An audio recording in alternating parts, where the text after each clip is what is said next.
enjoy this last installment here, part 25, exposing the lies of science, falsely so-called, according to Timothy. I'd seen a Ricky Gervais concert on Netflix recently, and he lied in there and said that in his joke, the man couldn't spell science because science wasn't in the Bible. That's a lie. It's in Timothy. However, he had a lot of good truthful jokes in there about the gay pride going on, how people are offended by jokes and speech, and they want to lash out, get in an argument. But I wanted to include a part here in this last part 25 from Hillbilly EDU, along with all these other truth tellers that have just used the scientific method. I don't want you to rely on the cosmos, on weed, or any theory that I concoct. Just use your own God-given senses and try to be like it says in the Bible. Be as a child. Try to get rid of the programming. Think of it that way. Don't think as a child. Just think of a free mind, open to new ideas. And you'll search out and you'll find the truth. And it won't be what NASA and these government controllers and your science books want to tell you the truth is. You'll see it for what it truly is. And I want to ask yourself, the curveballer that was on the phone with me talking about how I'd go blind when I look at the eclipse, the lunar eclipse. And remember, I've shown you three-dimensional AutoCAD drawings in previous sections of these 25 parts, and accurately dimension them to what they show you. So there's no doubt that it's drawn one-to-one scale for what they tell us, and it doesn't fit. The shadows will not work. There's no way the moon could block the sunlight at 100%. It's not correct mathematics. Like I said, we can prove these things now. You could simply test your belief in the ball, because I've been to New Zealand, I've been to Australia from Denver, Colorado, and I never one time felt upside down. And I know that if I had that bubble level app on my smartphone when I went then, that you can get now, go down there, I know it would be in the center of the level. The spirit level app would not move at all because it's flat. But I've already proven it to myself. But you want to reject it, refute it. So I want to add the Siri, the Spirit level 1919, I believe, video for the guy that made the first gyroscope automatic pilot. That's right. It operated off of a gyroscope. The company was named Sperry, S-P-E-E-R-Y. I mean, this is all research. I mean, you don't have to say, well, I don't know how that bubble level app works. I'm just going to say they tell me it's on a ball, so I'm sticking to my ball. I don't care about your application on the smartphone. I don't know how that works, but we're on a ball. Listen, I can include that clip. From 1919, his son's walking out on the wing of a plane. It's flying 10 feet off the surface of a river. Somebody's filming it to demonstrate his autopilot that worked off of a gyroscope, just like they do now. They work by flying over a flat surface, a plane.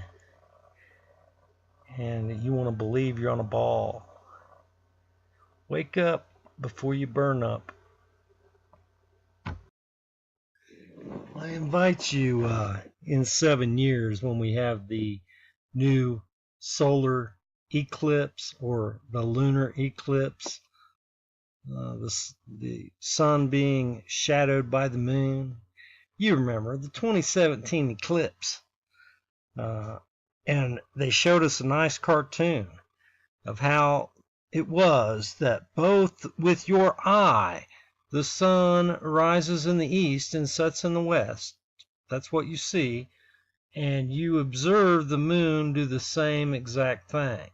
But somehow they show us a cartoon of the moon actually moving backwards because the spin of the earth is faster somehow, and the shadow didn't move from east to west, it moved from west to east. They showed us a cartoon of that, and that was nice. And if you're not brainwashed, as I'm fearful that you might be with your cult of scientism, in this fake space religion that you believe in, just have a moment of clarity and break free from the brainwashing and question in 7 years. And hopefully they won't chemtrail your sky and you get a clear sky and you can see the eclipse.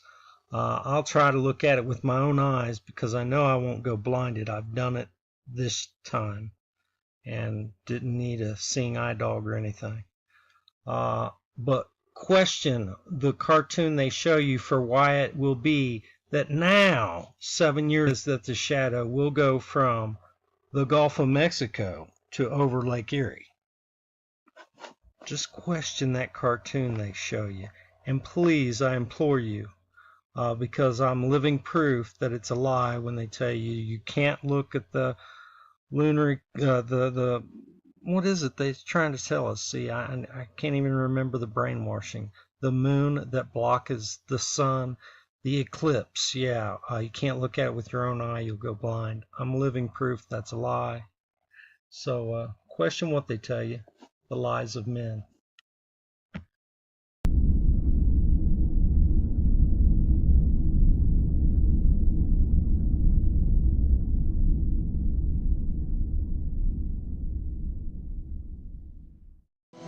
Dad, don't worry, Mom. I saw it on TV. See? It's okay. You saw it on the television.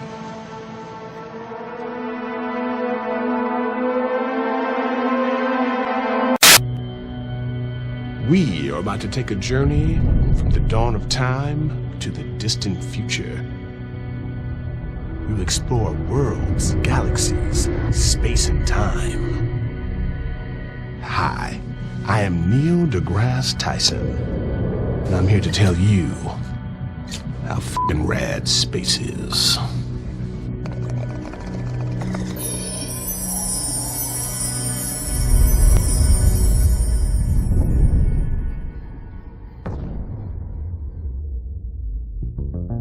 To make this journey, we will need to use our imagination, our mind's eye, and this J I just rolled.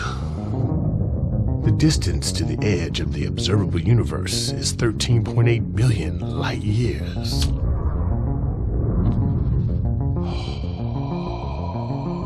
Doesn't that make you feel small? Like nothing even matters? Damn. The closest neighbor to the Milky Way is the expansive Andromeda Galaxy. Whoa. That is a pretty weird word. Andromeda. Andromeda. Andromeda. Andromeda. Andromeda.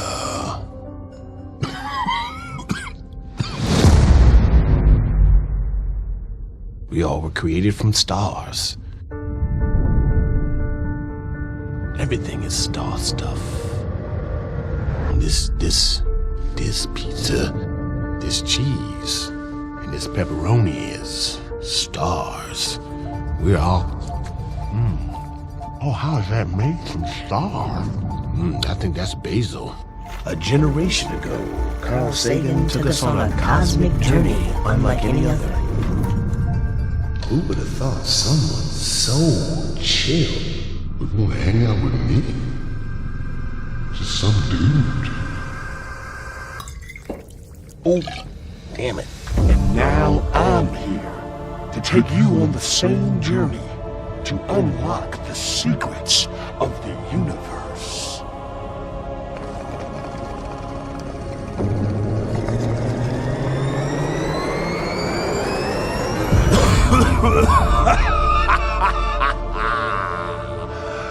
Woo! So tell me, Neil, Is the Earth flat? We have video from space of the rotating spherical Earth. The Earth is round. Thank you for joining us on this episode.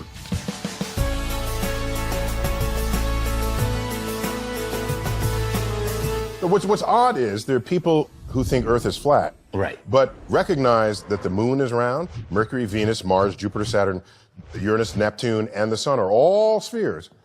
But Earth is flat. That's not, something doesn't square. Something doesn't jive, right? Okay. Plus, in my latest book, ooh, did I just plug my book? Wait, your latest book is called Astrophysics for People in a Hurry. What? We just happen to have a copy right here. No, it just happens to me. I swear we didn't plant the book. I have an entire chapter titled On Being Round. Oh.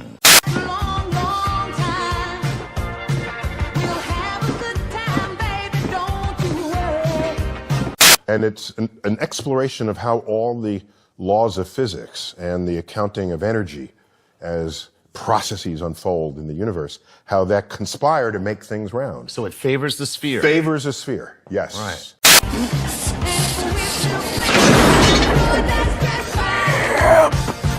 And if something is not a sphere, it's a little bit flattened, you can ask what flattened it, and you find out, oh, it's rotating real fast. Right. So then it gets a little flattened because of that. What the fuck? Beet juice in the house. This is your brains on drugs. Oh shit, son.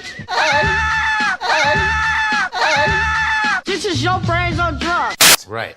And so almost everything in the universe is either spheres or slight distortions of a sphere for some other thing that's happening to it. I mean, we can just see how the universe favors spheres. So it's nature. Right. Basically, nature. the universe. In all fairness to the people who want a flat Earth. Yes, let's be fair to those people. Okay.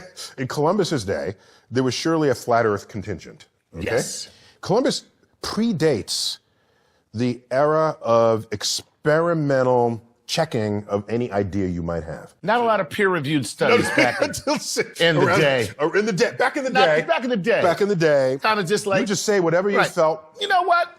I believe that elephant poop will cure cancer. There you go. That's right. Wrote a paper about it. Like to read it? Here it is. And you're good, right? Right. So it wasn't until Francis Bacon, Galileo, in the 1600s, where the idea that if you're going to say something and you think what you're saying is true, then no matter how obvious you think it is that it's true, you should still test it. Gotcha. There could be something fooling you in one way or another. So if you want to say Earth is flat, then, for example, lunar eclipses. What's a lunar eclipse? If your face is the brilliant sun. Thank you.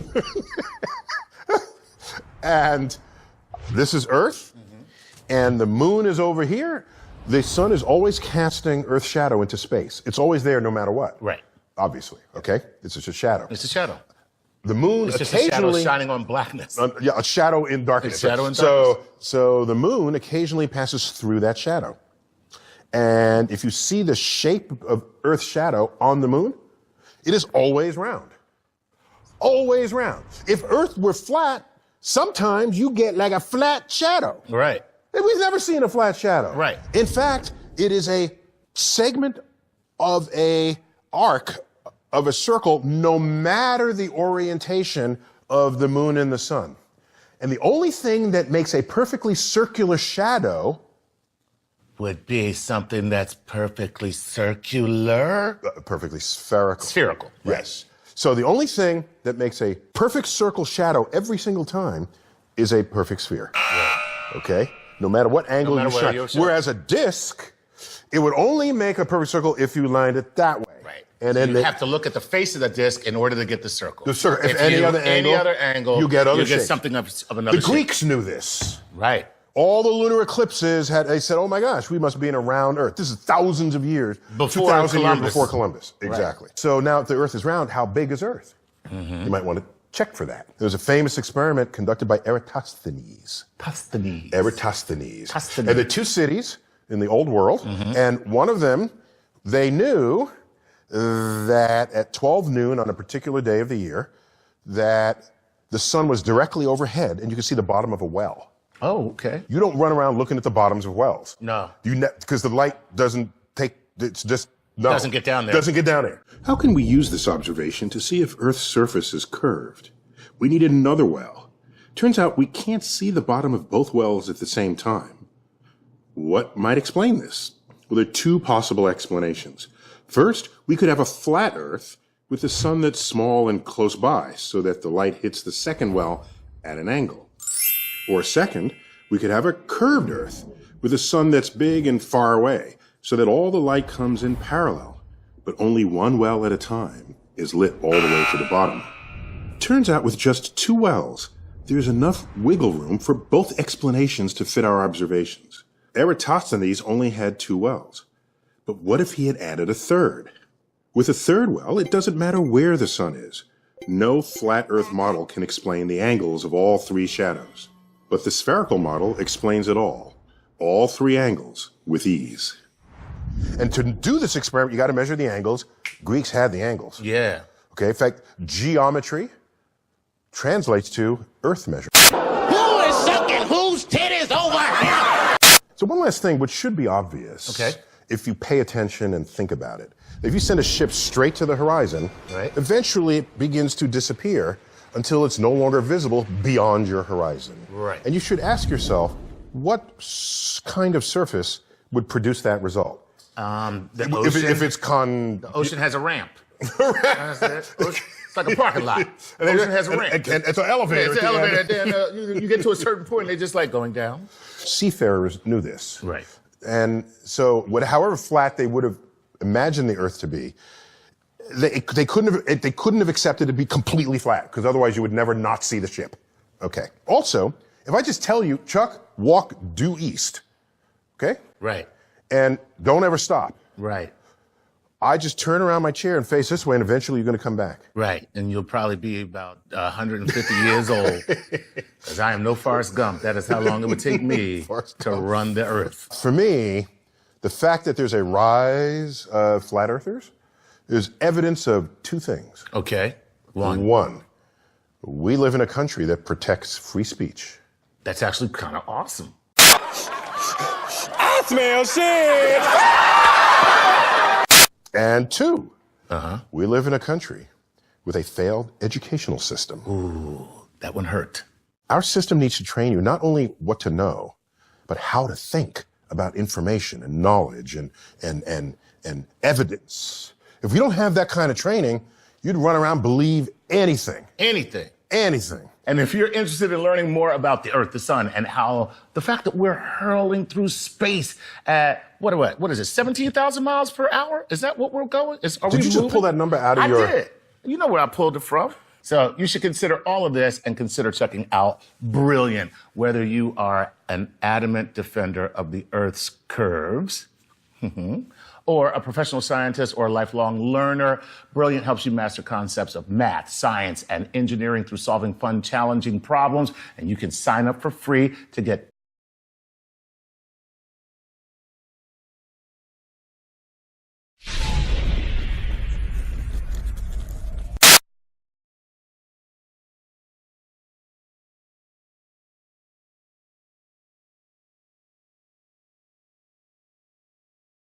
You don't see stars in the daytime on Earth, not because they're not there, but because the atmosphere is aglow with scattered light from the sun. If you take away the atmosphere, the sun will still be there, but the sky goes dark. That's what the folks get when they go to the edge of the atmosphere, and they're calling that the edge of space. But when you get to the edge of the atmosphere is no longer between you and the rest of the universe, and the stars reveal themselves just as they would at night. Since the moon has no atmosphere, then a daytime picture, if you're there in the daytime of the moon, you see a full night sky of stars, even with the sun in the sky as well. But when you get to the edge of the atmosphere, the stars reveal themselves just as they would at night. If you're there in the daytime of the moon, you see a full night sky of stars, even with the sun in the sky as well. Even with the sun in the sky as well. We were never able to see stars from the lunar surface or on the daylight side of the moon by eye without looking through the optics. We were never able to see stars.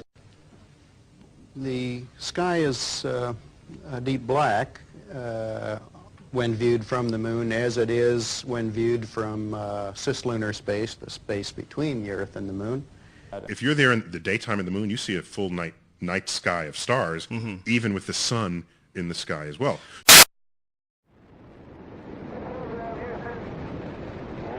What are the stars like in space? Like, are they just brighter than on Earth, or how would you describe it?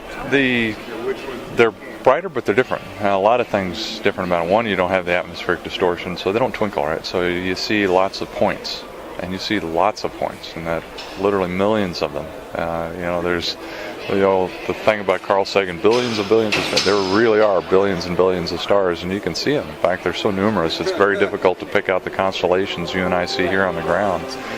And I live in Colorado, and you get up on a clear night in Colorado up in the mountains where there's no light, and you can see all these stars. Well, multiply that by 1,000.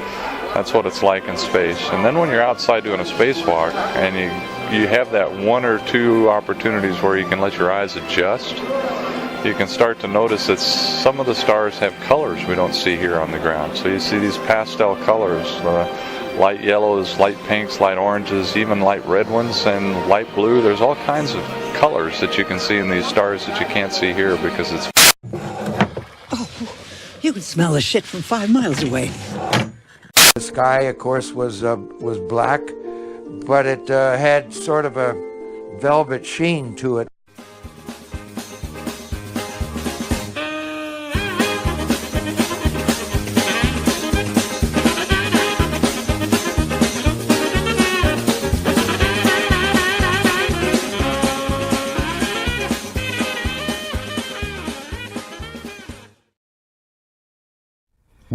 Whilst from in Mark space, Cameron. This is from Mark Cameron. Whilst in space, have you ever looked away from Earth into the black void? Because you can see, so you can see the stars. Oh yeah, you know, and pretty much all the time you can see the stars. Yeah. It's not a black void. I mean, it's black, but there's all kinds of little polka dots. There's all the stars there, and the cool thing is about it, you can see it during the day. Yeah, you can, and there's more than stars. You can see planets. You can see moons. You see the gas. Magellan clouds of the Milky Way galaxy. You see the Magellanic Clouds. Magellanic. See, I just wanted the Magellan Well, there's a large clouds. one and a small one, right? Yeah. And then you can see the zodiacal lights. Whoa. Those are amazing. Right before the lights sunrise. of the zodiac. The lights of the zodiac. The zodiacal lights. Okay, you can see those. Which are and what? Then you Explain can see those the to upper, us. Oh well. I mean, I know what they are, but explain it to the audience. It's this vertical column of fuzzy glow that comes up. And you're holding on with one hand, looking at the world turn beside you. It's like roaring silently with color and texture as it pours by just mesmerizingly next to you. And if you can tear your eyes away from that and you look under your arm down at the rest of everything, it's an unfathomable blackness, with a texture you feel like you could stick your hand into. And you are holding on with one hand, one link to the other 7 billion people. And I had just a few things I wanted to share from this very unique vantage point. In the view outside from our cupola module, which has windows on all sides and allows us to see marvelous places, coming and going, and also just gives us that perspective of looking down on the Earth and realizing that we are in an orbiting spaceship, and that when I look out at the stars and I see so many stars and planets and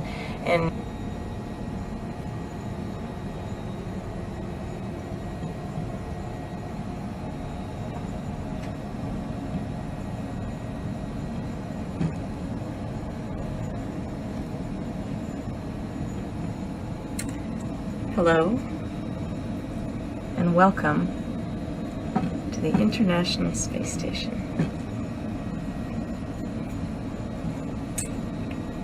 I'm Katie Coleman, NASA astronaut, MIT graduate from 1983, and this is my world, at least for the past few months and another month. Really happy to be here with you today and to share this place with you. I'm very privileged to live aboard the International Space Station and commute to work here every day. and I love pretty much every single minute of it. Yeah, you know, actually on my very first mission, we went up and when you're in space and you're looking into deep space and you're on the sun side of the orbit, the sunlight washes out all the starlight, so you can't see any stars, just like here on Earth. But then when you look out into deep space away from the sun, it's the darkest black you can imagine, right? And so what happens is you really lose your depth perception. You can't tell if something's close by or far away.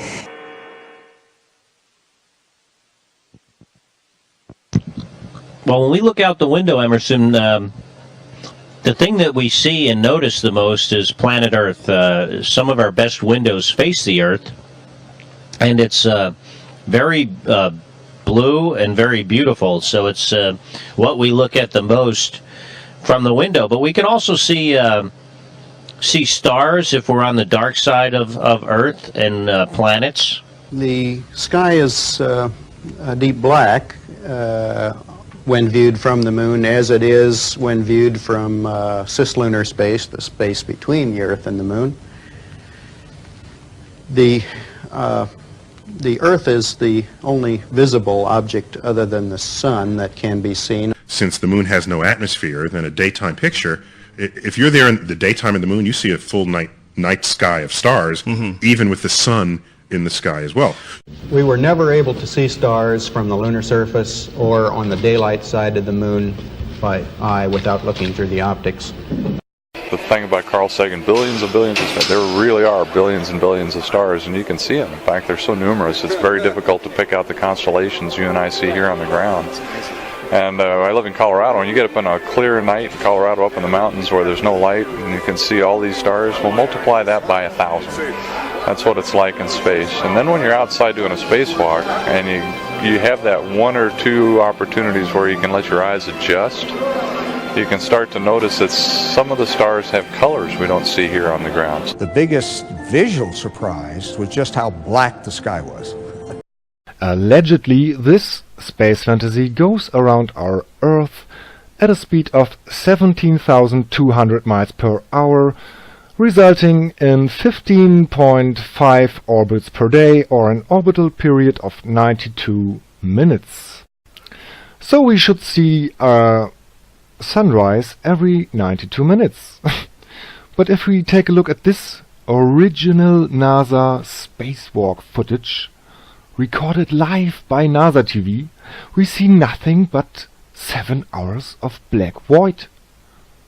There's 7 hours of utter darkness, and some clowns dressed up as astronauts fumbling around in the dark, pretending to work on their freaking space station. I know nobody watches this because it's so boring, but please have a look at the original video. And, yeah, realize that this is just a fantasy. A poor, made-up space fakery by a bunch of satanic clowns. And yeah, this is just CGI. Go to Hollywood, watch any Star Trek or whatever movie, and they have the same effects. But these are by some space agencies like ESA, and you believe it, because it's your government supporting this, and they are only acting in your best interest, Right. I've often tried to explain the difference between darkness, when you turn out the lights and it's dark in here, or blackness. Blackness is the endlessness of it all. It's hard to comprehend. It's just flat gorgeous to see. So true. It is just flat gorgeous to see. But most people cannot see. They are mind-controlled. They are under some sort of spell. And they are just blind to the reality they live in. Please, dear guys, look into this, do your own research, and stop dismissing this by just repeating mainstream lies. But fear not, our Lord and Savior is coming back. Jesus Christ got this, guys. God bless you and have a nice day. To the spotlight fades, I will live lift your banner high. Lord, I'll lift your banner high. Until the walls crash in for the rest of my days. I'll lay it all on the line.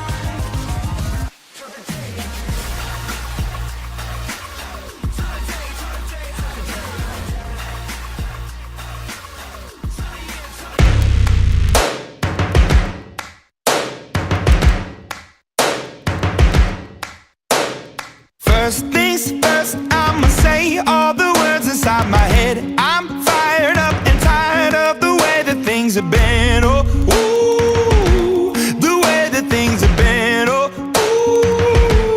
ooh.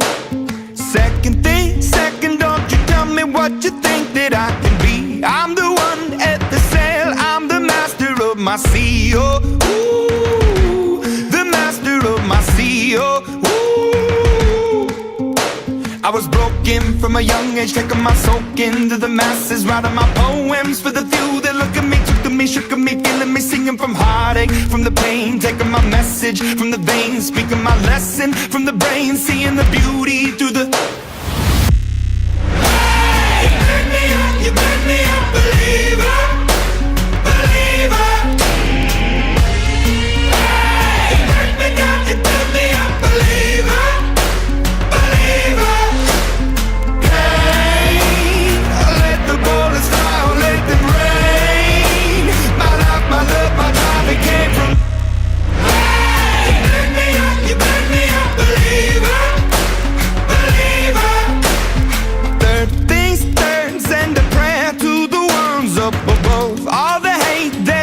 Has turned your spirit to a dove, oh, ooh, your spirit up above, oh, ooh. I was choking in the crowd, building my rain up in the cloud, falling like ashes to the ground, hoping my feelings, they would drown, but they never did, ever lived, ebbing and flowing, inhibited, limited, till it broke open and rained down, it rained down like. Hey, you made me a believer.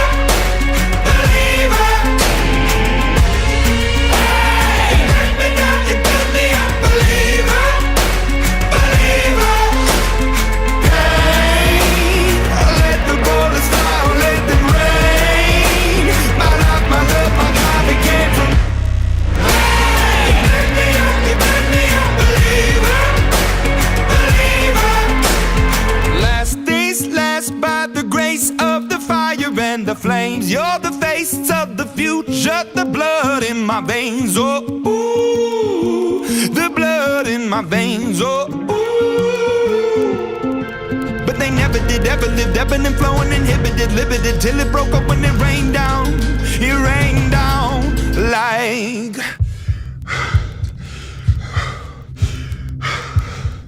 I want to stop. We can't.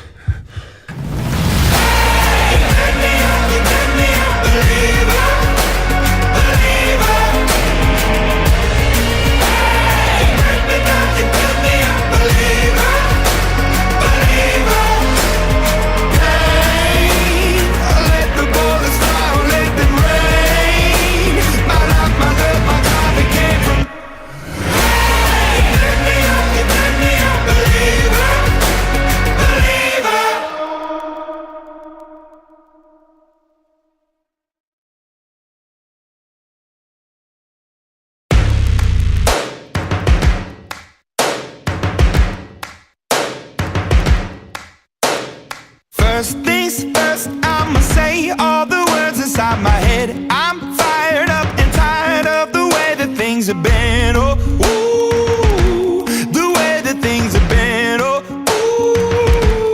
ooh. Second thing, second, don't you tell me what you think that I can be. I'm the one at the sail, I'm the master of my sea. Oh, ooh, the master of my sea. Oh, ooh.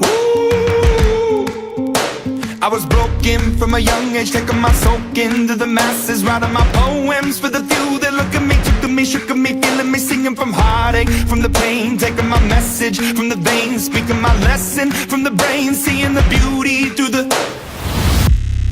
Hey, you made me a believer, believer.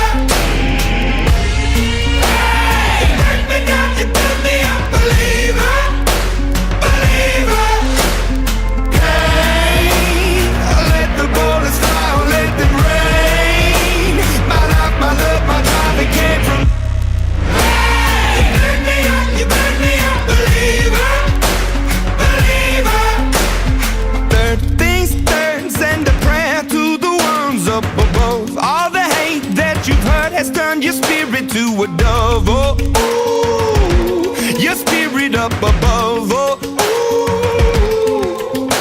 I was choking in the crowd, building my rain up in the cloud, falling like ashes to the ground, hoping my feelings, they would drown, but they never did, ever lived, ebbing and flowing, inhibited, limited, till it broke open and rained down, it rained down like, hey, you made me a believer, believer.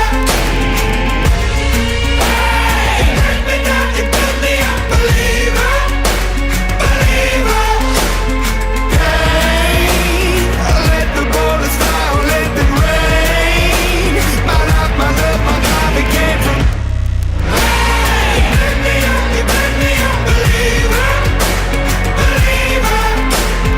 Last days last by the grace of the fire and the flames. You're the face of the future, the blood in my veins. Oh, ooh, the blood in my veins. Oh, ooh.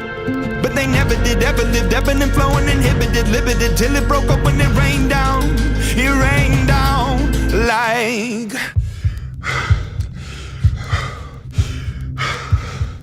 I want to stop. We can't.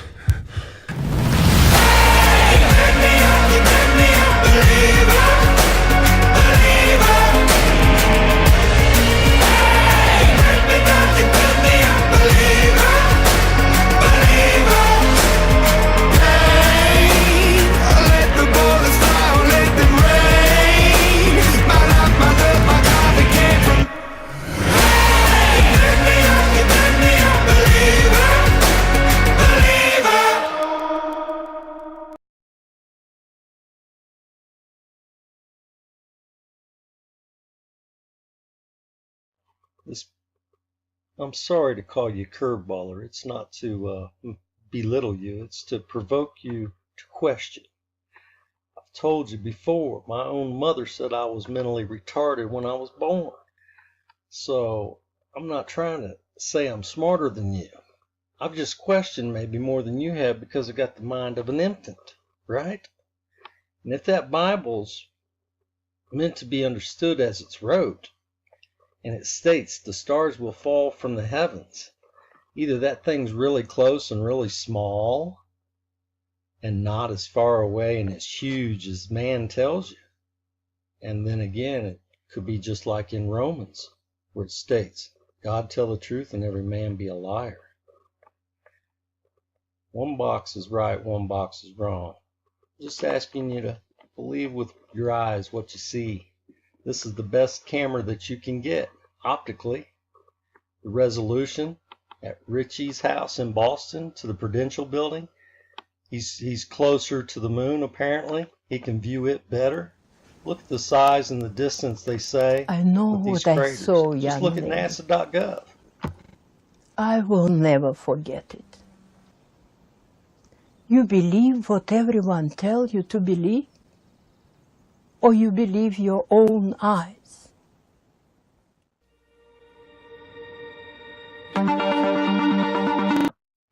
Curveballer is always telling me that when he sees the 777 screenshot of the video looking back at the engines, that's CGI or fake. I'm guessing he'll say that this here gyroscope that's showing they're maintaining their level flight is fake, or all this is CGI, but the Tesla Roadster with the so-called spaceman in it, and Elon Musk himself says it looks fake, so it's got to be real, or CGI is way better than that. You'll have to state that is real and this is fake. That's where you're at with this curveball. No, I'm not exactly. You want to tell me that, no, I just don't understand how it works. I give you the Bubble Level app, complete description of how it is, works, how it operates electronically, so there can't be no drag, no drift. That's why I'm saying your Bubble Level app is an electrical gyroscope with an accelerometer. There's no bearings, there's no wear, there is no precession if it existed at all. And that's why I say you have the ability to prove it's flat, which in the end just goes to show you that you wish to believe the lies of men, which can be distributably false with your own logic, reason, and 5 God-given senses. But you wish to deny the very ability of there to be a God. You want to walk in a sense of godliness without knowing or justifying the power of a deity. And the one in the Bible would be the correct deity. That's all I've been trying to point out. Because you'll say at the end of it, okay, so what difference does it make? I still got to do this, I still got to do that.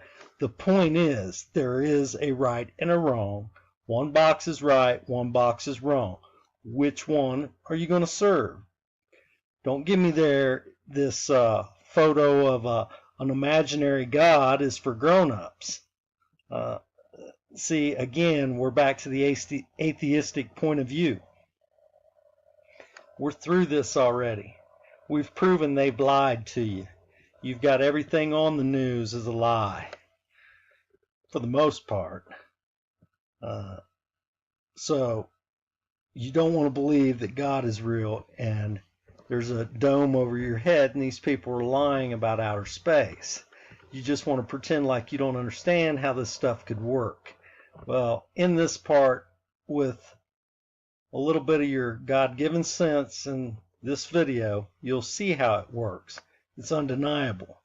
You can't come back because you couldn't read what was played with the song Believer in part 20 of how the gyroscope on your smartphone works. I'll give you another chance at it. And hopefully you'll see there is a God, and it's probably the one that's in the Bible.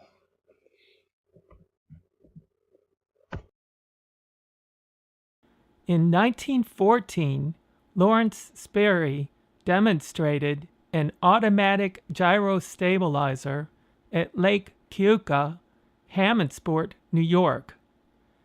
A gyroscope linked to sensors kept the aircraft level and traveling in a straight line without aid from the human pilot. 2 years later, 1916, Sperry and his inventor father, Elmer, added a steering gyroscope to the stabilizer gyro and demonstrated the first automatic pilot. Now, that vertical post thing, I guess, is what I was talking about, wondering if that was like a plumb bob kind of weighted deal that says, okay, this is always pointing towards ground.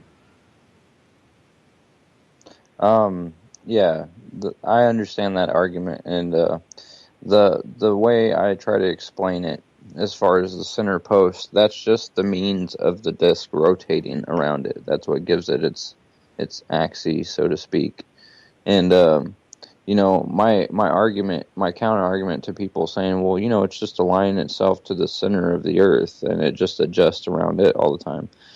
Well, that would make sense, but you have to understand, if that were possible, then gyroscopes would not be as reliable as what they say they are. They would not be used in multi-million-dollar weapon systems to make sure that we can hit a target over 40 miles away. It's not possible. You can't have something that loses its rigidity in space whenever you want it to, just to explain it away, because it has rigidity in space to maintain a flat plane, a coordinate plane, to establish benchmarks like being able to put a round on a target, if you're talking about it from a military aspect. But I will tell you that with my missile system, we have the ability to track something 50 nautical miles away with our radar that we use for this missile system. And as far as this specific missile system goes, the way it essentially works is, let's say we're tracking some enemy aircraft. and it's 45 nautical miles away, which is over 50 miles away. First of all, you have to understand that our radar, the beam width on it is only 2 degrees from its point of origin, which is the radar itself. And it's a fire control radar, which means that it's not like a normal search radar that just spins all day arbitrarily.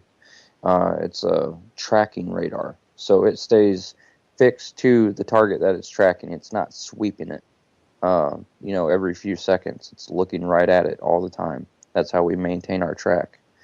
So you have to ask yourself, okay, well, it's a 2-degree pencil beam. It's looking at something 45 nautical miles away. That's not possible if the target was flying at 100, 200 foot off the ground. That should still be, well below the horizon of a curved model. And I have no problem tracking a target like that. Absolutely none. I can stay locked up on it all the way till it flies over my ship.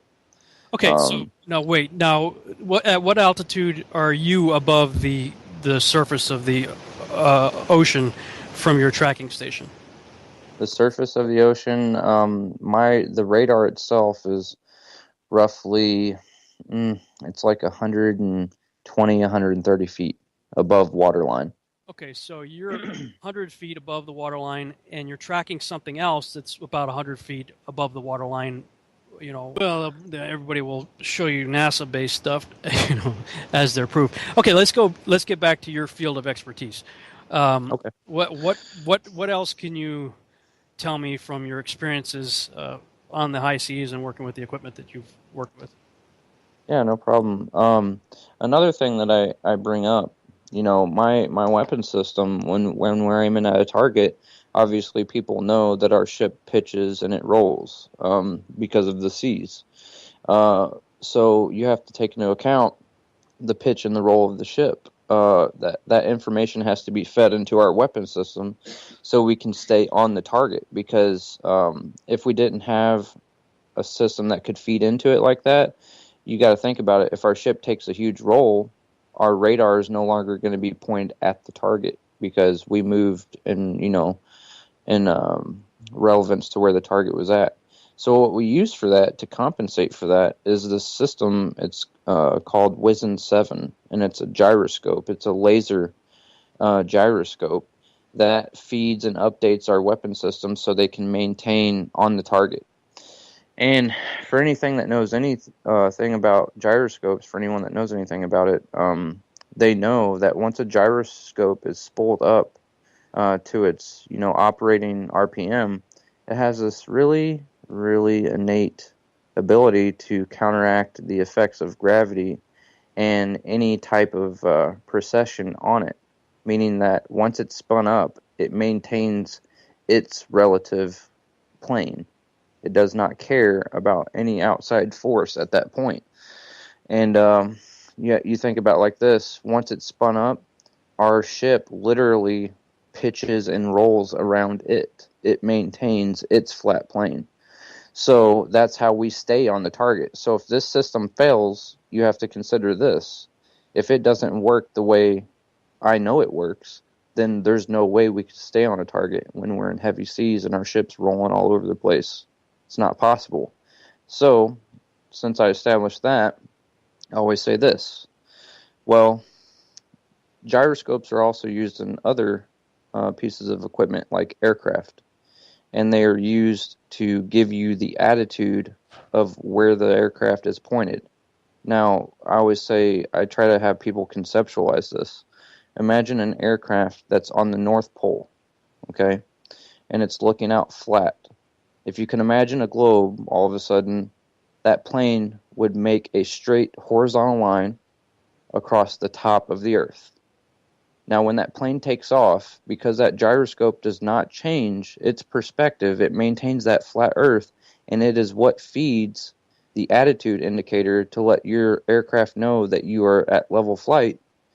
If you travel to the equator and it's still maintaining its flat, attitude, eventually your instruments would look like you're taking a total nosedive all the time. Your instruments, and pilots and military personnel are always taught to have 100% faith in their instruments and believe them, because it'll never steer you wrong. You have to assume this: if that orientation from the North Pole stays flat and you follow your flat attitude indicator, think about it like this: you're flying the North Pole and you're going to stay flat in your orientation, which means from the perspective of the globe model, you're going to be steadily climbing in altitude till you get to escape velocity of being outside the atmosphere, if the globe model is true. It's not like this gyroscope keeps adjusting all the time as you're going around the globe.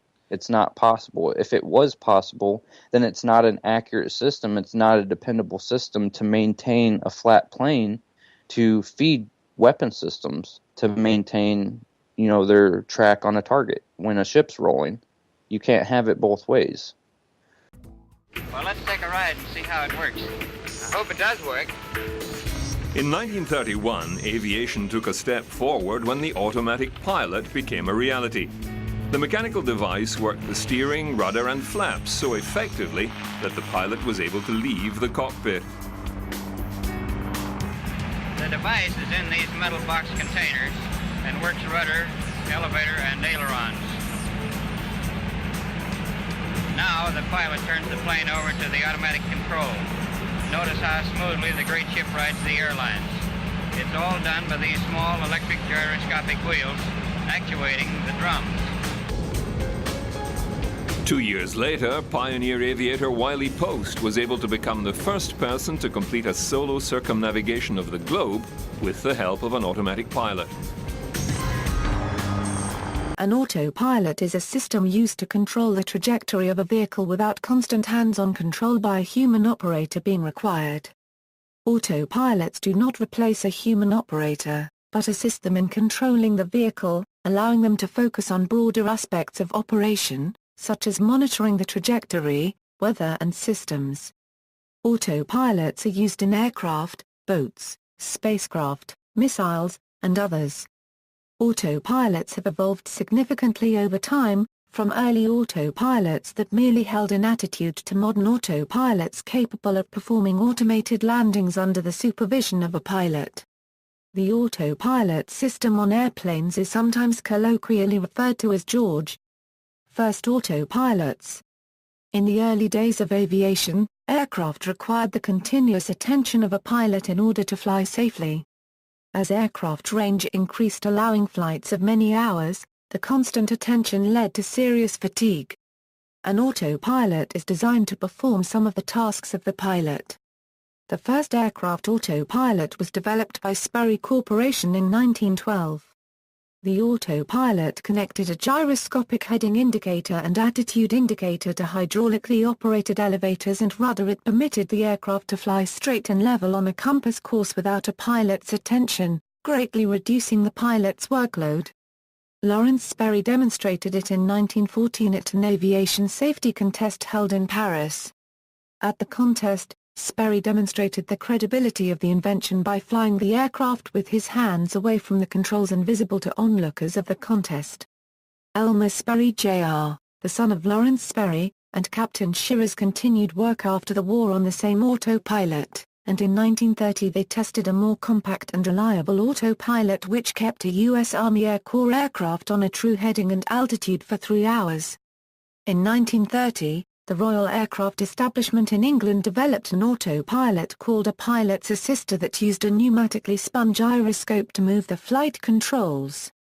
Further development of the autopilot was performed, such as improved control algorithms and hydraulic servo mechanisms. Also, inclusion of additional instrumentation such as the radio navigation aids made it possible to fly during night and in bad weather. In 1947 a U.S. Air Force C-54 made a transatlantic flight, including takeoff and landing, completely under the control of an autopilot.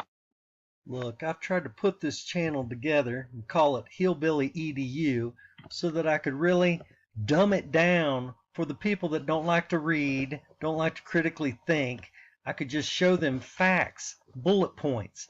I mean, do we have to go dig up the Sperry family heritage to find the latest heir of Edward or Lawrence Sperry, who actually invented these frickin' gyroscopic autopilot systems in the 1914? I mean, you know, you could try to say, well, they've got a computer that go ahead and correct the gyroscope for precession, you know, and yeah, bullshit. That's what I'm going to say, bullshit, because there was no computers in 1914. Had a little box, man, had a chain on it. I mean, can we go dig him up? Did he write a book?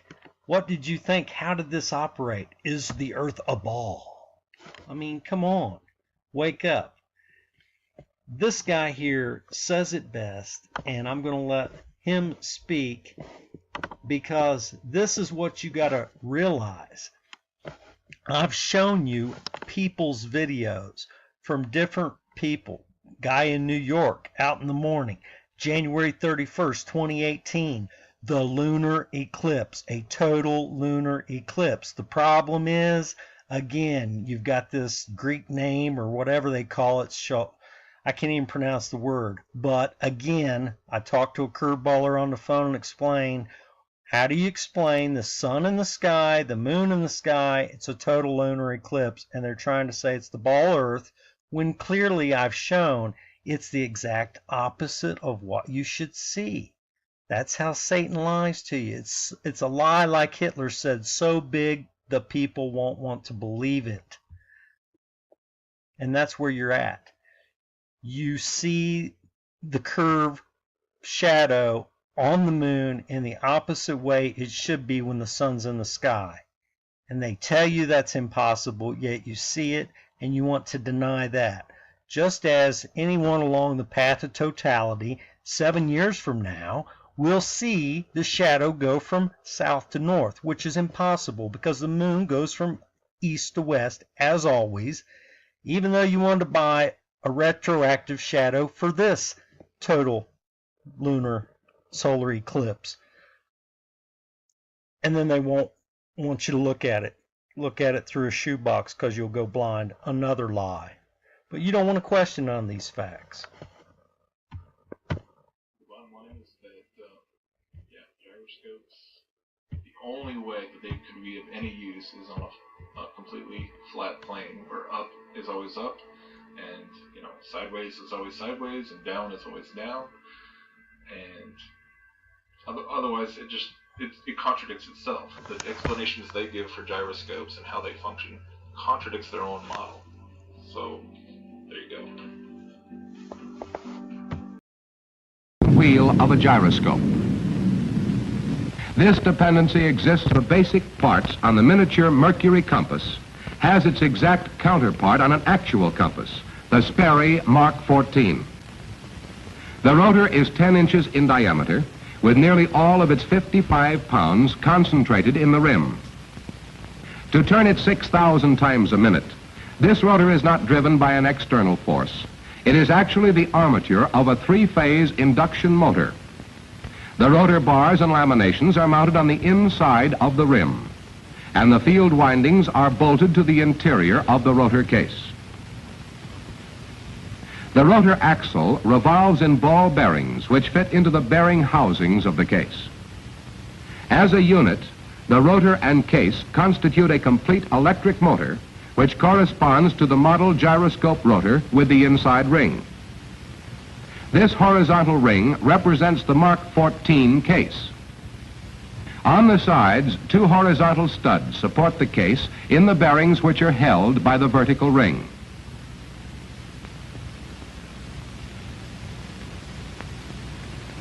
The rotor and case are located inside the vertical ring, just as in the model. Then the C-frame holds this assembly on the model, while on the Mark 14, the corresponding assembly is supported by a wire composed of 18 separate strands. This is the basic component of the gyro compass, and the first of our 5 major assemblies. Known as the sensitive element, it is simply a gyroscope rotor mounted so that it has the same necessary 3 degrees of freedom that are apparent in the model gyroscope. First, let's consider the spinning axis. The model gyroscope gets its power from force applied to a string. Since the compass is in itself an induction motor, its power comes from a 3-phase, 210-cycle, 50-volt current. Because of its weight, the rotor requires about 10 minutes to attain its speed of 6,000 revolutions a minute. As in the model gyroscope, the vertical ring provides the sensitive element with freedom of movement about the horizontal axis. The model is given freedom about the vertical axis by mounting it in a frame. On the Mark 14, vertical freedom is provided by the wire suspension. A pair of weights known as compensator weights are attached to the vertical ring so that the element is equally balanced in the north-south plane and in the east-west plane. Although the gyro compass has 150 times the directive force of the magnetic compass as it turns toward the meridian, it still would not be sufficient to overcome the friction of an ordinary support. Since even the finest ball bearings would offer too much resistance, a practically frictionless method of mounting is employed. To accomplish this, a phantom ring is provided to form the basic part of the second major assembly, the phantom element. Then the sensitive element is suspended within the phantom ring by the wire suspension, the top end of which is secured to the top of the phantom stem, as seen in this cutaway model. The third major assembly is the spider element. This element provides a support for the first 2 assemblies, the sensitive and phantom elements. The stem of the phantom fits inside a thrust bearing on the spider, and the compass card is fastened on top of the phantom. As the sensitive element turns in seeking north, it would tend to twist the wire suspension. Then the wire, trying to untwist itself, would introduce a precessional force that would keep the compass from turning toward the meridian. To prevent the wire suspension from becoming twisted, the phantom does just what its name suggests. It follows every minute movement of the sensitive element, so the wire has no chance to become twisted. But what makes it follow so exactly? No, it isn't magnetism, and it isn't black magic. Let me tell you one thing, Curveball. You are right. Black magic is where it's at in this world. If the Bible's correct, it's been given over to him for a time. And if you want to get ahead in this world, you better get with them, the Satanists. And I think it was best described in part 24, breaking it down as the false religion that it is. And Terence McKenna wrote several books on psychedelics and how thought he was communicating with spirits, aliens, if you will, or like you think, God. Everything is love. The grass told you, the trees told you. I mean, magic mushrooms, LSD, all these psychedelics are putting you in touch with unclean spirits or demons or doctrines, principalities, spirits, according to the Bible. And like I say, it's put right there in front of your face. They tell you, in a way, you know, you have to ultimately confront the fact that what you see is the opposite of what you should see if they were all right. In most every observation you'll make, including the eclipse that happens in 7 years. I just can't wait to make fun of the cartoon image they'll give you to want you to believe why the shadow now all of a sudden, instead of going from west to east like it did now, this year, 7 years from now, it's going to go from south to north. And you know, whatever reason they give you, yeah, it's science, man. I mean, that's why I really named it Hillbilly EDU, because I was told by my own mother I was mentally retarded when I was born. So I really wanted to dumb it down for the curveballers that I'm hoping will wake up and realize that there is a God.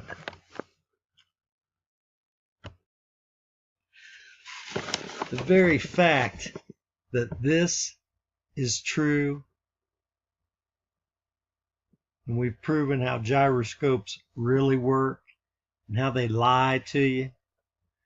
If they tell you the Earth is what causes a total lunar eclipse, and if that was true when the sun's above the horizon, you should know that the shadow should be creeping up from the bottom. But no, it's above the surface and it's creeping down from the top. Totally backwards. That's what they do. They turn everything upside down. They worship the evil one, right? They want to tell you psychedelics, that's where it's at. Well, if it's like you say, Curveball, and you only get one life to live and this is it, you better make the most of it and get in tight with these here Satanists that are running this here world. Because I think in this part, by now, we've connected enough truth dots to this satanic ritualistic abuse that these people are in control of at the highest levels. They practice this blood drinking, this adrenochrome drinking, was in A Clockwork Orange. We've proven this stuff to be true. So it's not that the elite are making the Bible come true. It's they are working for the evil one that is opposed to the Bible, which in the very end may be the cause for it to come true. So again, one box is right, one box is wrong, Curveball, right? Enjoy.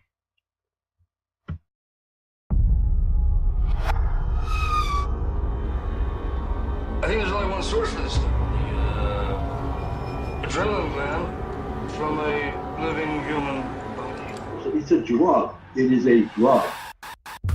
Adrenochrome, a substance extracted from a living human body. But could such a drug be real?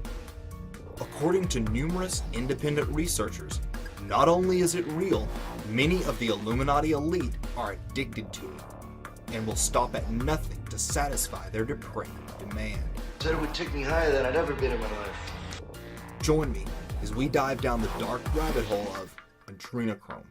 She said to my ear, "I'm going to drink your blood."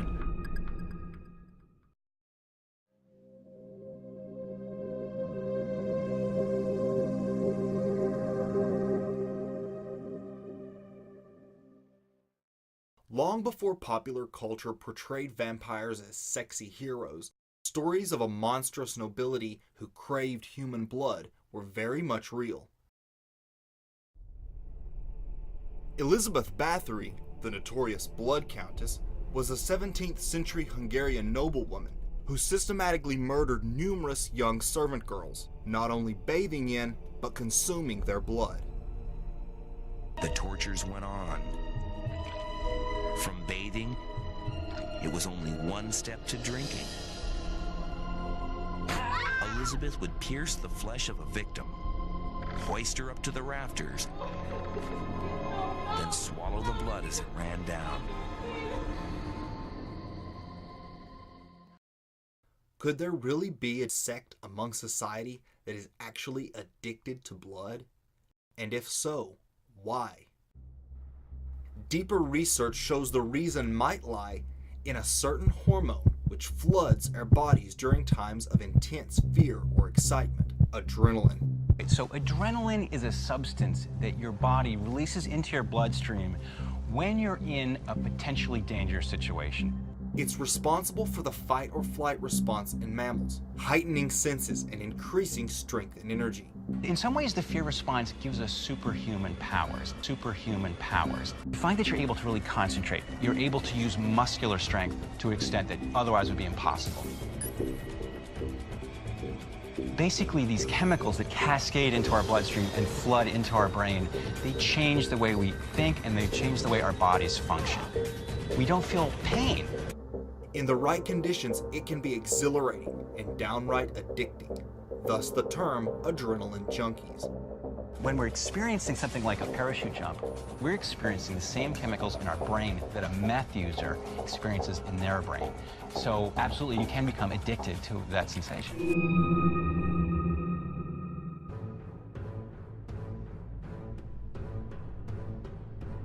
Whether human or animal, blood sacrifice has long been part of the rituals of many cultures, and it was discovered that after consuming the fresh adrenaline-saturated blood of a terrified victim, participants would experience a type of high off of the adrenaline, which could include increased senses, hallucinations, and feelings of euphoria, sometimes assigning a supernatural causality to the effects.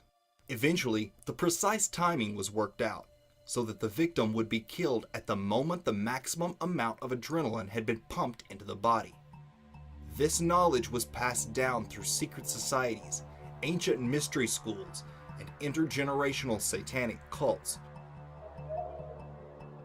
When they torture the children, it causes a physical reaction of the endomorphins in your body to just increase because of the terror and the pain. So when the Satanists drink the blood, they actually get like a chemical, a high, like a drug high from the blood of a tortured victim. These entities are feeding off human energy. And one of the things that they do is when they're sacrificing somebody, the people with invisible light, the Satanists and the bloodlines, they'll drink the blood because when the terror reaches a certain point in the ritual, a certain adrenaline goes in the blood, which gives these people a high. I mean, sick is not the word. But on another level, an energetic level, the entities are feeding off the energy coming off of terror and fear. Most satanic sacrifices include some consumption of the blood, and possibly even body parts. Even more disturbingly, some of these groups make a point of preferring the blood of children, believing it to be more potent. Another reason the elite drink children's blood is for its known rejuvenating effects. Why do you think some of these old Illuminati Satanists live so long? It turns out that drinking children's blood is an anti-aging device. This is just really sick and disgusting, but it's a fact. It's a chemical fact. And if you drink adrenalized children's blood, which is to say you terrorize the child, not just with sodomy, but with torture and with other satanic ritual things. If you adrenalize the child's blood before you kill them and drink their blood, this is a doubly effective anti-aging device. You can also harvest children's bone marrow. So children are being killed for their bone marrow as an anti-aging device for the elite. I don't make this stuff up. It's gone on throughout history. This is not new. Today, many of the satanic elite are addicted to drinking adrenalized blood. Any animal that is tortured at the time of its death secretes all this adrenochrome. And that is this power, it's a drug. It is a drug. And these people are addicted to it. And because they call upon interdimensional demonic forces or to help do their bidding, they also believe anyway that they have increased power. And perhaps they do. Numerous survivors have attested to satanic sects engaging in ritualistic consumption of adrenalized blood, experiencing a high from the adrenaline. When they go to murder a child, they make sure the child is terrified, so they pump the adrenaline through the blood. And they like to drink that blood, and they're addicted to adrenaline, a lot of them. So there's actually a science, when you analyse it, there's a science behind their madness. According to researcher Kurth Barker, author of the book Cannibalism, Blood Drinking, and High Adept Satanism, well-organized cult members systematically abduct people, torture them to adrenalize their blood, harvest that blood, and drink it. He goes on to state that some professional harvesters acquire adrenalized blood to sell. Pop artists such as Kesha perform mock blood drinking rituals on stage. Adrenalized blood, however, is not the end. Like other addicts seeking a stronger hit, some prefer the purest, most potent form. Enter adrenochrome, the rumored secret Illuminati drug. Technically, it's a chemical compound produced in the human body when adrenaline oxidizes.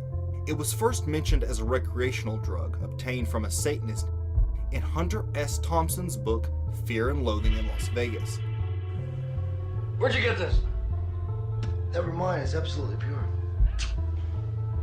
What kind of monster client have you hooked up with this time? Satanism freak. I think there's only one source for this stuff. The adrenaline gland from a living human body. I know.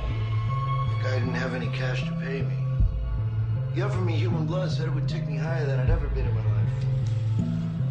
I was kidding. So I told him I'd just as soon have an ounce or so of pure adrenochrome. Or maybe just a fresh adrenaline gland to chew on. Some say his account was purely fictional. However, Thompson was an expert at combining fiction with heavy doses of truth. And Thompson certainly would know. He himself has been accused of being involved in snuff film operations for the Illuminati elite. In this raw form, adrenochrome is known to cause extreme hallucinations and feelings of empowerment and euphoria. How is the chemical extracted? A victim is terrorized, either being tortured or knowing they are going to be sacrificed, increasing the amount of adrenaline that is flowing through their body. They are then killed, and the adrenochrome is collected with a syringe from the base of the neck or spinal column. According to researcher and author Fritz Springmeier, a human victim only produces around 10 cc's of adrenochrome, so once it's collected, the drug can be sold on the deep black market and corners of the dark web at exorbitant prices. Pop culture has provided strong hints that this secretive drug could be a real thing. In his book A Clockwork Orange, English writer Anthony Burgess listed a substance called adrenochrome as one of the drugs that could be added to his fictional Milk Plus.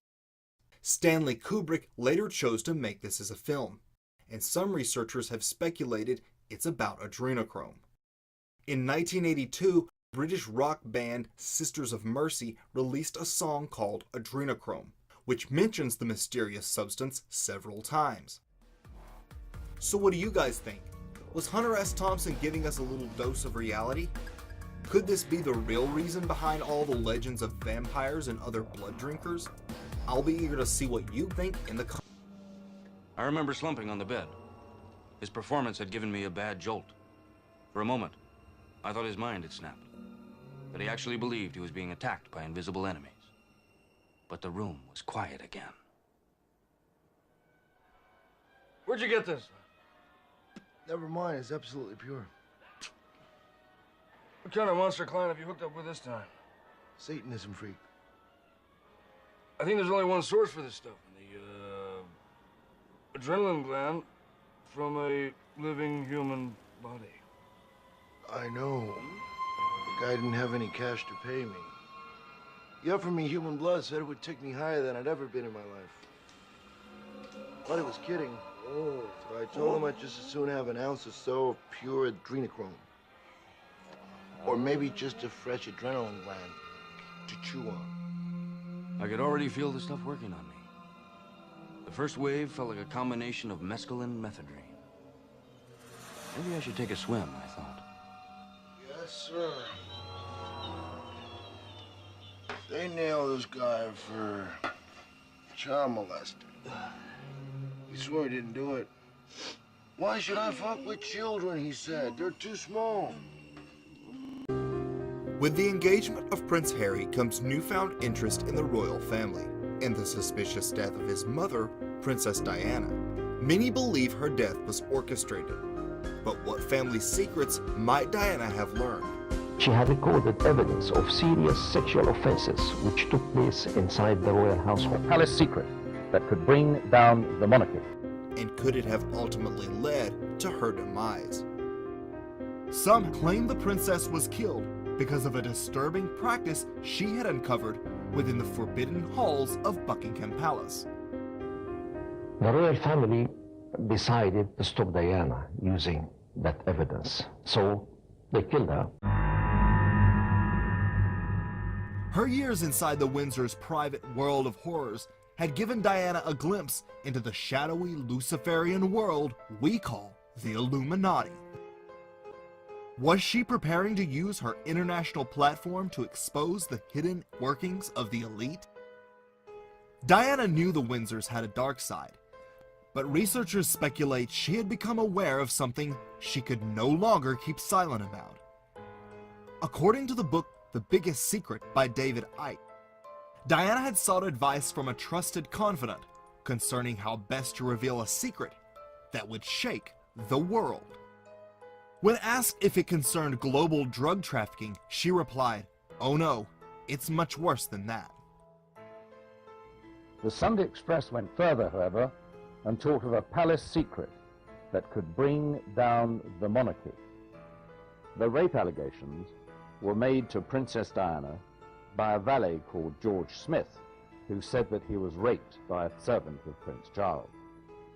However, it is believed that George Smith made other allegations of an even more serious nature, that the Queen intervened to stop those allegations coming out in court.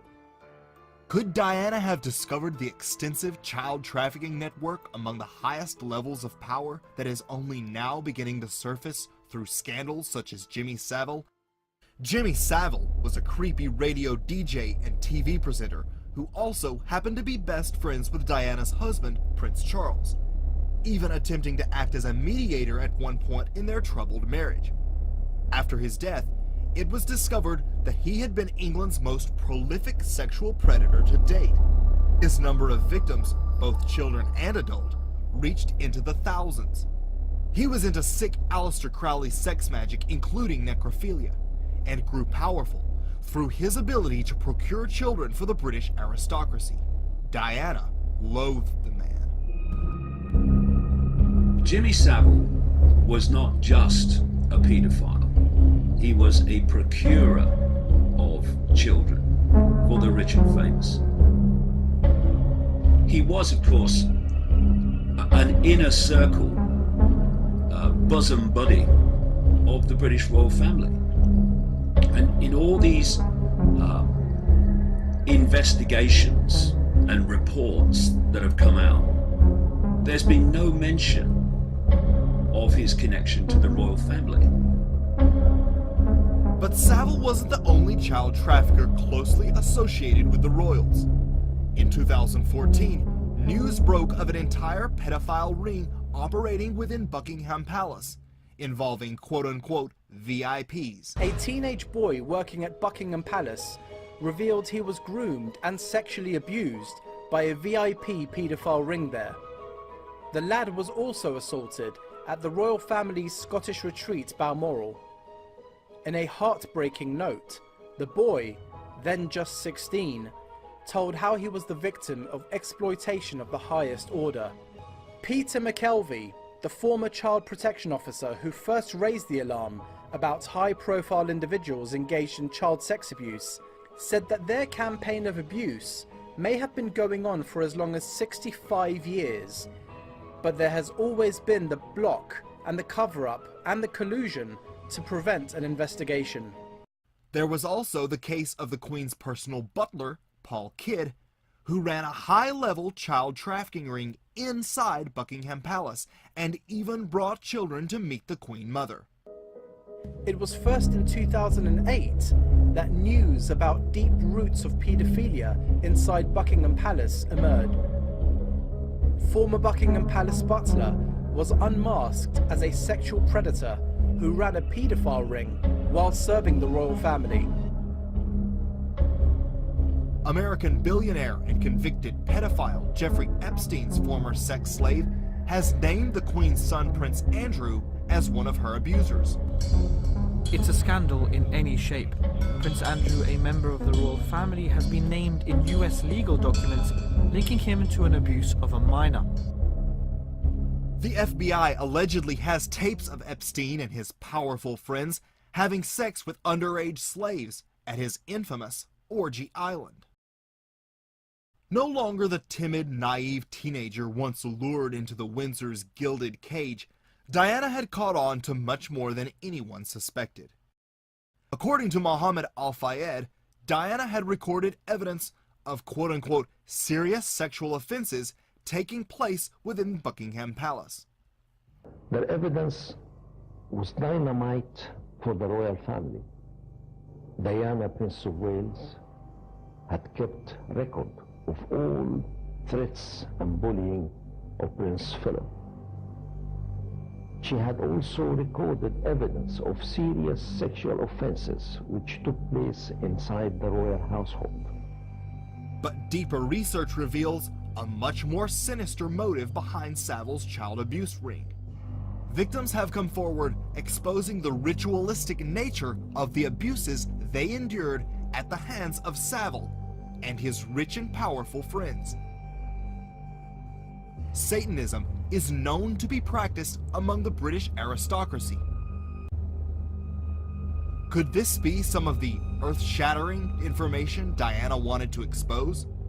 If so, she had become a dangerous woman indeed. But might even darker forces have played a role in the princess's untimely demise? Some researchers believe that the princess's death was ritual murder of the highest order. Proponents of this theory claim the princess was murdered according to an ancient pagan tradition and point to the alarming amount of occult symbolism surrounding her death. The Point d'Alma tunnel, where the princess died, was a sacred sacrificial ground to the Merovingians, the ancient Illuminati bloodline which founded Paris. During their rituals, the victim was sacrificed inside the underground temple. Diana was, after all, named for the moon goddess of ancient Rome, making the fact that she died inside an ancient sacrificial chamber to the moon goddess strikingly coincidental. The number 13 is known to have a great deal of significance within the realm of the occult, and is often found alongside the elite cabal's handiwork. Was it merely another coincidence, then, that the princess's car struck the 13th column? What were they really doing with her down in that tunnel for so long? We are told she bled to death, which is also in accordance with high satanic sacrifice. Why was Diana held in that tunnel for so long when she's supposed to have had internal bleeding which needed repairing? Why not get her to hospital immediately? Why was she held in that tunnel for the best part of an hour and a half? Why? Because in the sick ritual, and that's what it was, the ritual of her murder, she had to die in that place of ancient sacrifice to the goddess Diana. And it was when she died that they then moved her out. And of course, goodness knows what have happened to her internal organs, because this is what these sick people use in their rituals.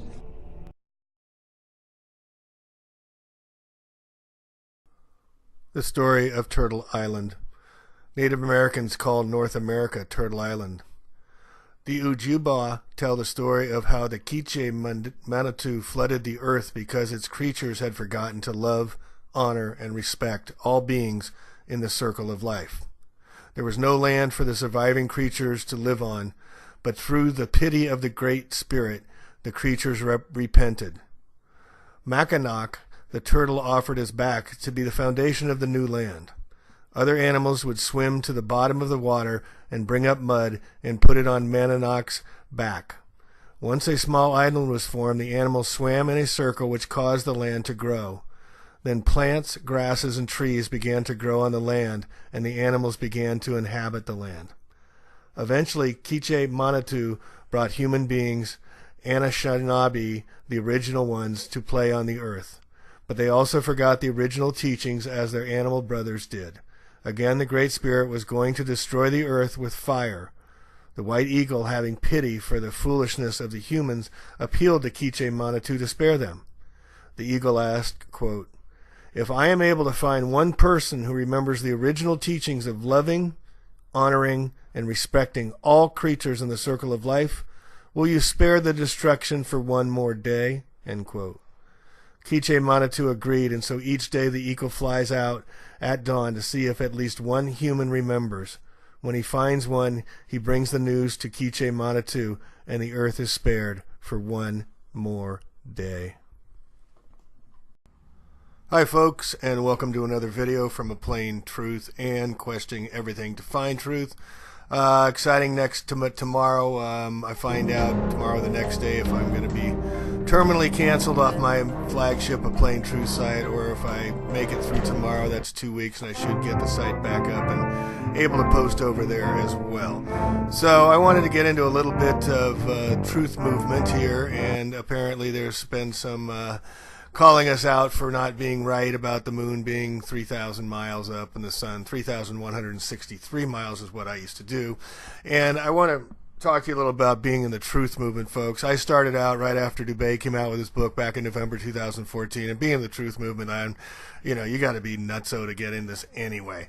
But we have had some tremendous hits, and it looks like we've been wrong, and I want to address that today. And I did get it wrong in my book as well, so I want to correct it here.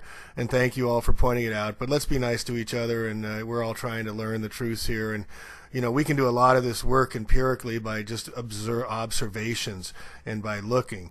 And one of the very first was the crepuscular rays that anyone can see, that if you're standing out in the ocean, which I've done many times, you could see this kind of scene, especially on the islands, Hawaii, those kind of places, where the sun's right there. And literally we're finding out it is right there thanks to people like Enslaved by No Media and Flat Earth Photography and Richie from Boston. So this was always another question. This is first phase of the moon. How can the sun be coming up there but the sun sets over my right shoulder? It never made any sense at all once you started looking at it. And you can see this at the first phase of the moon. The sunset will be over your right shoulder. Moon will be over your left. No way it can happen. No way you can see stars through the moon. How can it be? So that's luminary. So then it became a question of just how far. So we can get into that in a minute, but how can you see stars through the moon? We'll show that a little bit, clips that in a little bit as well. And then we get to learn, and again, this is, I think I learned from Eric Dubay's site, was all these flags that had the stars, the crescent moon. Isis, female divine.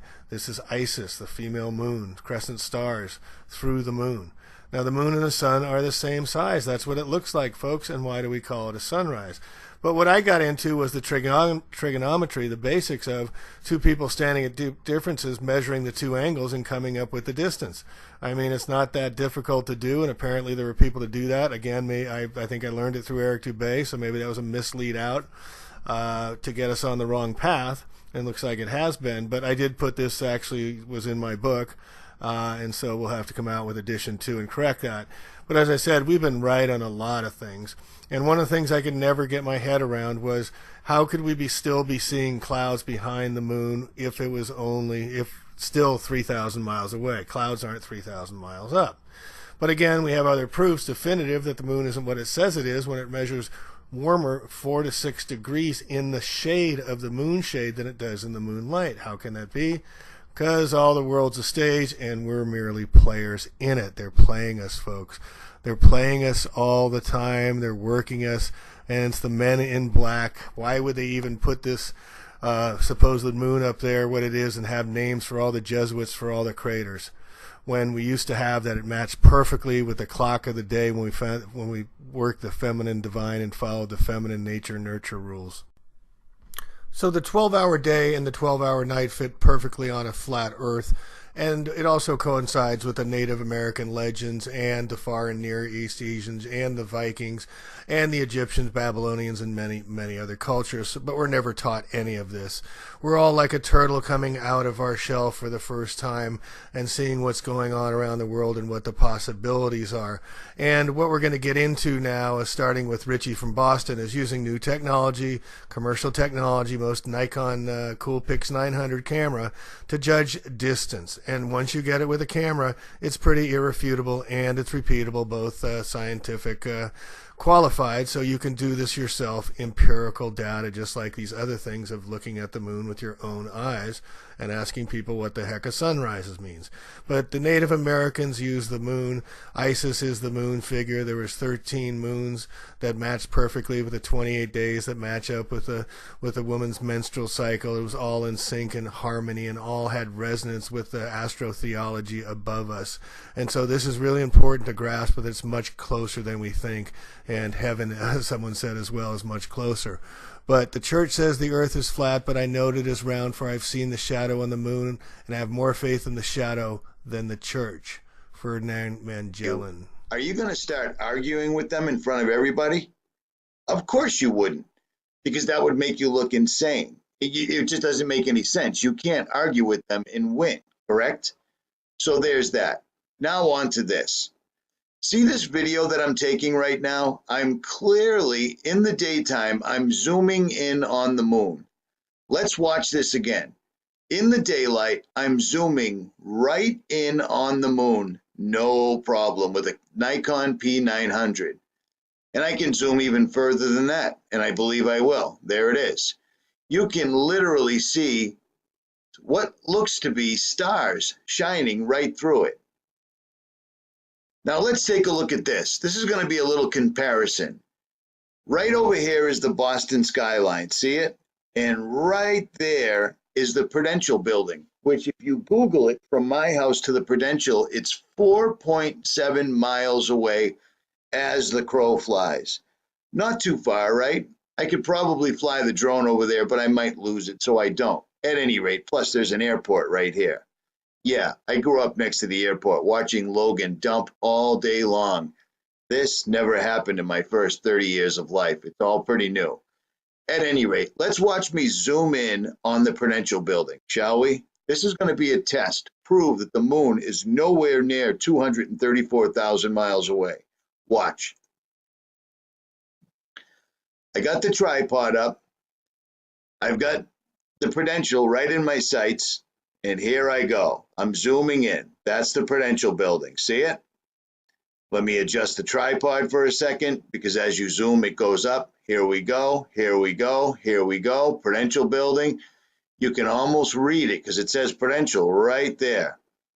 And there you go. My camera is totally maxed out. I apologize for the shakiness, but when you're zoomed out 2,000 millimeters, the camera gets shaky. That is as far as I can zoom out with a Nikon P900 to an object that I know the distance, 4.7 miles away as the crow flies. Now let's watch me zoom in on the moon. That's 200 plus thousand miles away, and I'm trying to videotape the moon through an incredibly heavy atmosphere that they're spraying right in front of my eyes. We've already seen that, right? Okay, now I just turned the camera up, nothing more. I'm still standing on the same balcony. It's still the same incredibly chemtrail day. There's the moon right there, 200 plus thousand miles away. Let's zoom in. Here we go, and as I'm doing it, there's another plane right there, aerosol spraying, but that's not today's subject, really. Okay, here it comes. Here it comes. All right, I must be maxed out, right? Nope, not at all. Here we go. Here we go through it. Now remember, they are spraying like it's their job and they're supposed to be doing it. Look how far I can zoom in on the moon. I can see those lights right there in that crater. I can see all these speckles right here on it. I mean, are you kidding me? And as far as I can zoom in on the Prudential building is so I can almost read the letters? Yeah, 4.7 miles away. And I might even Google Earth it and try to prove it. Hold on. Richie from Boston, everything that they tell us is a lie. I can zoom in more on the moon than I can on a building that I can see with my naked eye. That's crazy. They're lying to us. Do not believe NASA because they're lying about our entire origin.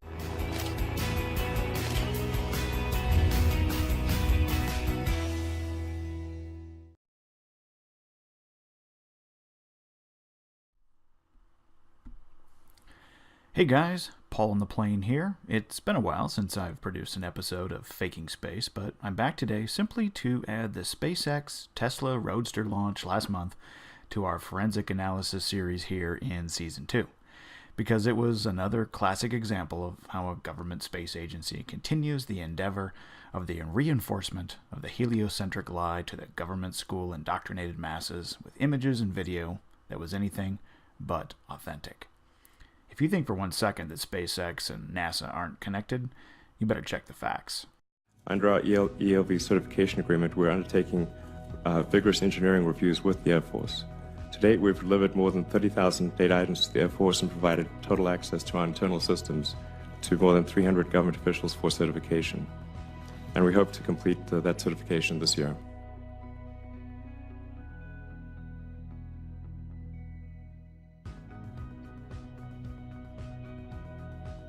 Under our ELV certification agreement, we're undertaking vigorous engineering reviews with the Air Force. To date, we've delivered more than 30,000 data items to the Air Force and provided total access to our internal systems to more than 300 government officials for certification. And we hope to complete that certification this year. But what I'm going to briefly cover today will be nothing new to a lot of you. The truth community did a great job dissecting the SpaceX dog and pony show and presenting all the inconsistencies and anomalies and why the whole thing looked so fake that it had to be real, right? And major props to Jeranism for catching the fact that SpaceX was allowed to modify a recording of its live stream of Starman on YouTube. I wonder how many times they've gotten away with it in the past. I put Jaren's video link in the description below. If you haven't seen it yet, be sure to check it out. Shoot, that in of itself should make your spidey sense tingle. That is, if you're genuinely interested in finding the truth. Unfortunately, many of you who watch this are only interested in trying to discredit or make a mockery of those who are pointing such things out, you religious nutjobs. Your actions and reactions reveal everything about you and your religious fanaticism with quote-unquote space. But I digress. As I was saying, the truth community absolutely tore up the Starman footage within a few days, basically doing the job for me. Thank you all. The countless videos that I saw showing the many different ways SpaceX and those they are colluding with trying to fake space was simply awesome. Today I'm just going to highlight a few of the many different problems with the footage and then file it away in our Faking Space series as one more piece of evidence that we are all being lied to. So, let's get started. Number 1 came with the reveal of the Tesla Roadster and Starman in space with this shot. Yep, you've all seen it. Now, I'm not claiming that this proves the car and dummy were filmed in a studio, although in my opinion it absolutely was. But what I want to point out is how the camera reacts to the change in the new background image and the change in the level of light. Watch it again slowly as the top of the SpaceX rocket opens up and how the camera reacts, which reveals undeniably that the camera has two things: autofocus and auto exposure features. The camera is first focused on Starman and the background of the inside of the rocket, or so we are meant to think it's the inside of the Falcon Heavy. But when it opens, the camera is able to focus on the image of the Earth behind it. That's how most cameras operate. That point is secondary, however, to how the camera reacts to the change in light. When the rocket pop top opens, the flash of bright light we see is because the aperture of the camera was wide open, because the inside of the rocket room the car and dummy were in was very dark. But the aperture quickly closes automatically because of all the light now bombarding the Tesla Roadster directly from the sun and from the sun's reflected light off the Earth, or so we are meant to think that's how it works. The camera auto-adjusts to the new level of light in that instance, and we eventually can see Starman soaring in front of the Earth in all its glory. You can see the autofocus and auto exposure again in this shot with the Earth floating in from left to right. At first it's a big white disk, and then the camera adjusts and we can see the image of the Earth, or so they want us to think that's what it is. So now that we've proven the camera has autofocus and auto exposure settings, we can view the rest of the footage with a concrete understanding of what the camera should pick up and what it should not. Like stars. With the camera's aperture wide open inside the dark room, when the rocket first opens, we should see it pick up the stars in the background. After all, we're continually told by the space agencies we don't see the stars in their space footage because of the amount of ambient light coming from the Earth. But with the lens wide open and able to receive all the light from the stars, they don't show up, even for a split second. And when the camera floats around and is pointed into the deep dark blackness of space and the supposed light from the sun and ambient light from the Earth is behind the camera, we don't even see a couple of the brightest stars? You're kidding, right? All you photographers out there should be calling bullshit like I am. Guys, they're faking space. Okay, number 2. I saw quite a few YouTubers pick up on this quickly, right after dissecting the footage of Starman floating in front of an image of the Earth. And they are spot on. Watch closely the CGI glitch of the Earth in the background as the Tesla floats in front of it. Did you see it? Watch it again. This time slowly. Now, why is this significant? Because Starman and his red chick magnet of a car didn't glitch. It was only the background of the moving image, meaning it's a layered video feed. If it was a camera glitch, you would see Starman, his Tesla, and the Earth all glitch simultaneously in the same way, in the same direction, and all recover at the same time. You don't, because it was just one layer of the video suffering this glitch, while the video feed of Starman and his hot ride, the top layer, was consistent. Busted. When are you guys going to start asking yourself why they have to fake all this science fiction garbage if space, as it is presented to us in our government schools and in the mainstream media, is true? Okay, number 3. The last one I'll point out today is the anomaly, I call it, on the Earth image video layer here. Look through the Tesla windshield and you can see the dark spot going from left to right. It looks like a long space turd. Unfortunately, Elon, it looks like a few pixels on your flat screen just went out. I have no idea what that is or why it appeared on the video layer other than it's not supposed to be there because we've never seen a long black turd floating above the clouds in any of the other hundreds of Earth shots we are spoon-fed from the government space agencies, from the Epic Discover, the Himawari, the Electro-L satellites, which give us all these amazing, quote-unquote, photos of the spinning, orbiting space pair. They aren't photos. This channel has debunked that 1,000 times over. Even the Lunar Reconnaissance Orbiter, or LRO, and its breathtaking Earthrise shots in all their high-def glory never picked up a giant space turd. So, sorry, Mr. Musk, another CGI fail to add to this pile of crap. The faking of space continues. You are being lied to. But, to many of you watching, Elon said it's real, so it must be. And a lot of people think it's real, so it must be. CNN said it's real, so for damn sure it must be. Don't think for yourself. I mean, no one has ever fooled you before, and they certainly aren't now, right? You're so smart, and your faith is so strong. Okay, Curveball. Don't go looking for any more new vids from me. This is it, the end. The only thing you might see from me will be a synopsis of this stuff here that I put together that I'll refer to as the FET folder. Just file me in the file for the Flat Earth Truth Movement. And as Richie from Boston says, I'm out.